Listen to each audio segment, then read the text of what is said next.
Royal Bengal tiger সুন্দরবনের অন্যতম আকর্ষণ। এ বনের ভারসাম্য ধরে রাখতে সবার উপরে তাদের ভূমিকা। সুন্দরবন ভ্রমণে এখন অনেক পর্যটকের ক্যামেরায় ধরা পড়ছে বাঘের ছবি।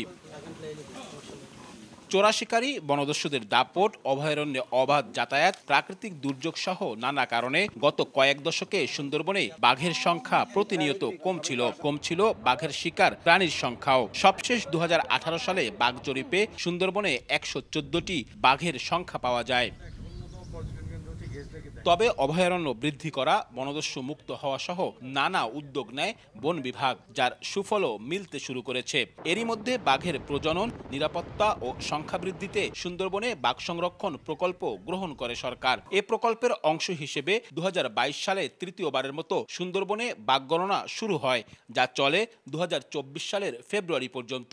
সুন্দরবনের সাতক্ষীরা, খুলনা ও বাগেরহাট রেঞ্জের 639টি গ্রিডে ক্যামেরা বসিয়ে সংগ্রহ করা হয় ছবি। এসব ছবির তথ্য উপাত্ত নিয়ে এখন চলছে বিশ্লেষণ। বন বিভাগ আশা করছে এবারের জরিপে বাড়বে বাঘের সংখ্যা। আগামী 29 জুলাই বাঘ দিবসে এ জরিপের ফলাফল প্রকাশের কথা থাকলেও বর্তমান পরিস্থিতিতে তা পিছিয়ে দেওয়া হয়েছে।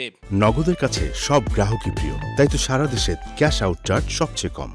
খুলনার রেঞ্জে আমরা প্রচুর বাঘের ছবি পেয়েছি। এটা আমাদের জন্য একটা আশ্বাসের বিষয় এবং গৌরবের বিষয় যে বাঘ খুলনা রেঞ্জে ফেরত এসছে এবং বাঘ সেখানে প্রজনন করছে। যেহেতু বাঘ ফিরে আসছে খুলনা রেঞ্জে, বাঘের সংখ্যাটা এবং বাঘের ঘনত্বটা এটাই মূল নিয়ামক হিসাবে কাজ করবে। তবে বাঘের সংখ্যা বাড়লেও তার প্রজনন ক্ষেত্র বৃদ্ধি, বাঘের সুরক্ষা নিশ্চিত করা ও বাঘের শিকার প্রাণীর সংখ্যা বৃদ্ধিতেও দীর্ঘমেয়াদী উদ্যোগ নেয়ার পরামর্শ বিশেষজ্ঞদের। শুধু বাঘের সংখ্যা, এককভাবে বাঘের সংখ্যা বাড়ানোর একক উদ্যোগ নিলে হবে না। এটা হোলিস্টিক একটা অ্যাপ্রোচ দরকার, হোলিস্টিক একটা প্ল্যান দরকার।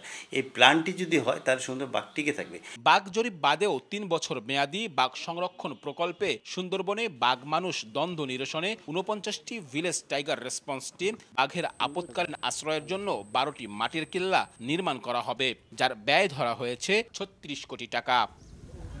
আব্দুল্লাহ আল মামুন রুবেল, সময় সংবাদ, খুলনা।